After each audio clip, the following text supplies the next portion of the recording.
Einstein, a pillar of modern physics made of papier maché, or my Singapore's speech, for a new vision of the universe and of the meaning of life, Orazio Guglielmini. Good morning. I suppose you all know my name. Omics, the international meetings, published it in a leaflet. However, my name is Francis Sgambelluri, a free thinker. The reason why I was invited to come to Singapore was due to the article I sent to the Committee of Molecular Physics towards the end of 2018. The article talked, perhaps a bit provocatively, about Einstein. I would like to make it clear from the start that I have nothing against him. I just have to correct some of his ideas. That is all. I start by saying that my speech is divided in 5 parts. First, Einstein's space, time, energy, relativity, etc. Second, the real beginning of the universe. Third, between nothingness of nothingness and the proto-element. Fourth, has man a sense in the world in which he lives? Fifth, space, soap bubble, and gnomes, a fairy tale. These 5 titles could be subtitled in this way: the universe as it is, and not as we want it to be. I would like to precise from the beginning that science can demonstrate one way or another the event of the Big Bang, but surely not the origin of the universe. This event is out of its domain.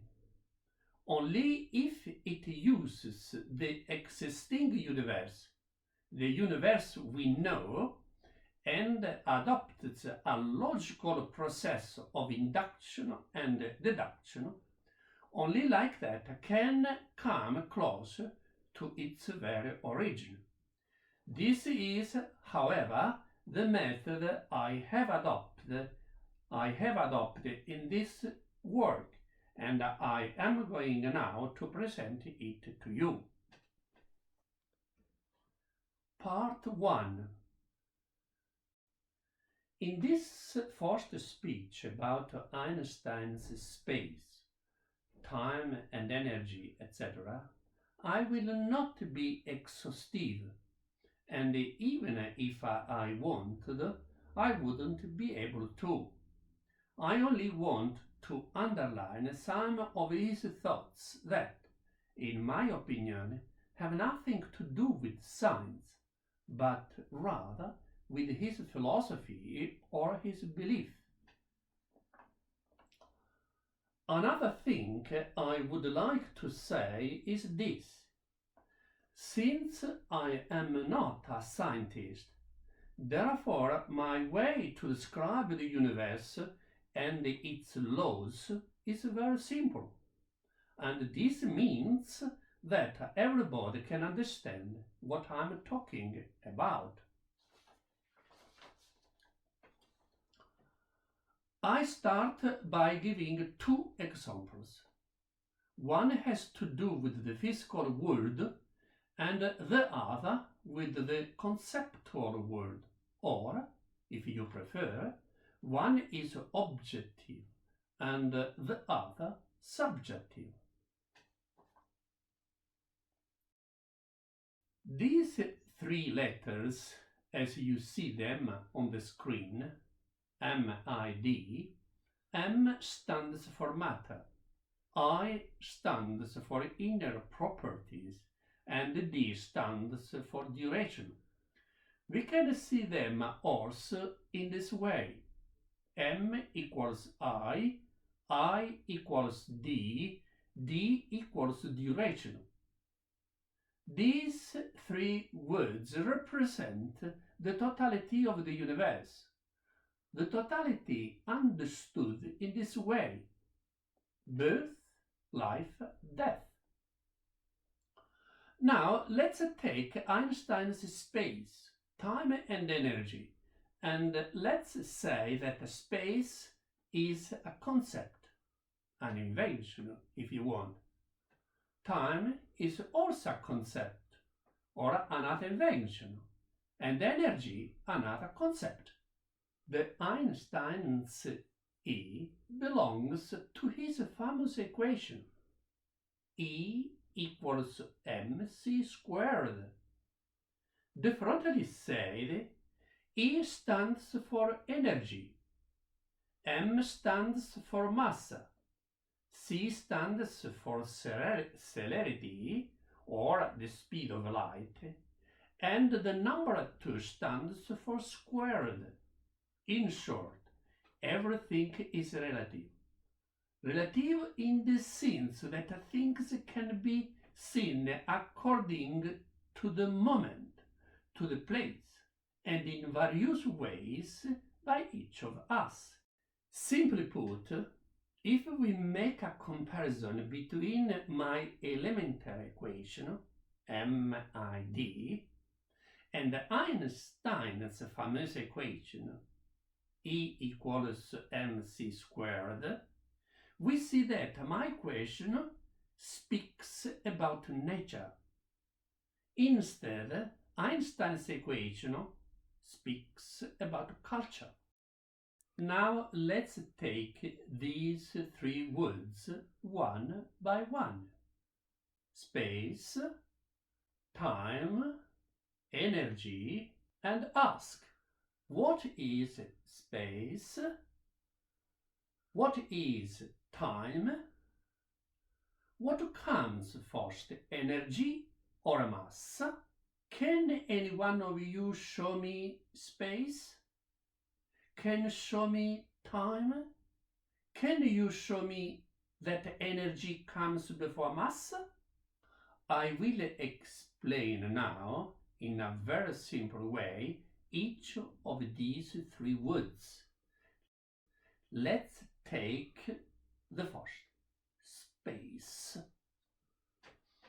Aristotle, the Greek philosopher, knew space better than Einstein when he said that space was the limit of an object. In fact, space is the space that takes an object in its location. The space, for example, the Milky Way takes in the universe. The space the Earth takes in the solar system. The space a painting occupies on a wall. Einstein's space is not this. His space is a phenomenon like time. But space is not a phenomenon. Space doesn't exist. Space is emptiness. Space is devoid of elements. Space, if we see it in a wide perspective, is a gigantic vacuum, an infinite, spaceless, limitless concept where the entire universe, in comparison with the space, is only a soap bubble that floats in it.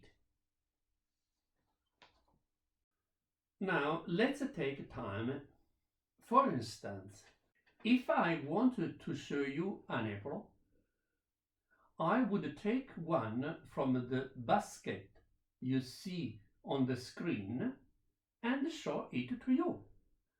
You would see it and you could even touch it and eat it if you wanted. If instead I wanted to show you time, how could I do it if it has neither a body, nor life, nor a form, or a spirit, or a property, or a substance? It has nothing at all. How could I then show time to you? Time cannot be smelled, felt, touched, eaten, seen, heard. In short, where is time? The time so much glorified by Einstein? Time is a mental product, but not for Einstein. For him, time exists like you and me. Energy. Einstein, in his equation, says that energy is mass. This is correct, only if we see first mass and after energy, not the other way around. In short, energy doesn't exist without mass, but mass without energy does. The existence of energy depends on mass. No mass, no energy. Einstein's equation, in order to give the right meaning to energy, should have been written m equals EC squared and not E equals mc squared. Let's see now the difference between time and duration. At the beginning of the 1920s, Einstein attacked the French philosopher Henri Bergson, arguing that science knew it better than philosophy. Now, according to our knowledge, if time doesn't exist, the duration of Bergson does exist. In fact, physical and biological bodies, including the body of Einstein, must not deal with time understood in an Einsteinian way, but with the durée of Bergson. Every phenomenon composed of atoms, molecules, matter in the entire universe must deal with Bergson's duration and not with Einstein's time. Perhaps the philosophical intuition of Bergson was lacking in that touchy scientist. Besides, time is not a verb. Time is a noun without the article. We can say time as we say dog, house, car, but time as a verb is wrong. Since we have appeared on this planet, we haven't done anything else, but only fill it with names of every kind. Names like gods, ghosts, and demons are pure invention. It is different for the names like the moon, the stones, and the king. They are real. The moon, at the beginning, we could have called it Marilyn, the stones roses, and the king a thief. And today we would call the moon Marilyn, the stones roses, and the king thief. So we could say Marilyn is having a solar eclipse today. For the stones you can go into a flower shop and ask, A bouquet of stones for my love, please. And for the king, the people could say, the new thief had a new castle built all for himself. The moon, the stones, and the king correspond to real existing things, but not gods, ghosts, and demons. They don't correspond to any existing phenomena. Therefore, they don't exist. They are only invented names, like space, time, and energy. I can't say, for example, a sequoia is temporalizing 2000 years. I cannot. Correct is, a sequoia is a hardwood tree that lives 2000 years. And why does it live 2000 years? Because it is composed of physical elements and they allow it to live 2000 years. A seasonal insect lives a season. A star, like the sun, lives 10 billion years and doesn't temporalize 10 billion years. Diversely stated, the duration of a phenomenon, be it small or big, is relative to its physical composition. There are phenomena in nature whose existence lasts a moment, a neutron and an antineutron that collide at birth destroy one another, and others that live 2000 years, 2000 years like a sequoia, or billions of years like a star. In this example, it's not time that decides their duration, but their atomic composition and their structure. Augustine of Hippo said that he knew what time was, but he was incapable of explaining it. It seems that Galileo waived the time by making a hole in a basket and letting the water to go through the hole. The hourglass, the sand clock, measures the time. Even my grandmother's alarm clock did it. In these examples, it is not the time that is in question. It is the amount of water and of sand and the size of the hole through which water and sand pass that decides the time or their exhaustion.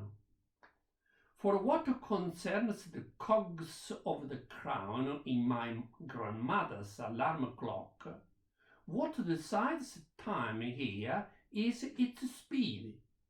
A day with this system can be 24, 12 or 48 hours.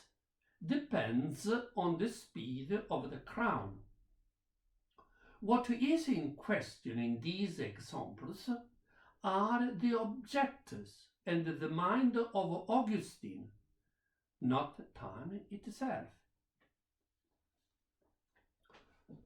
The history of time started in Greece with the pre-Socratic philosophers, and more exactly with Parmenides, 5th century BC. He was the first philosopher who attempted to deny the reality of time. Aristotle defines it as a sort of number, something that is calculable. Newton believed that time was a gigantic clock put into operation by God. Immanuel Kant, philosopher, believed in a psychological time. For Julian Barbour, British physicist, time doesn't exist. For Liz Moulin, an American theoretical physicist, time does exist. For Etienne Klein, a French physicist and philosopher, time is an illusion, etc.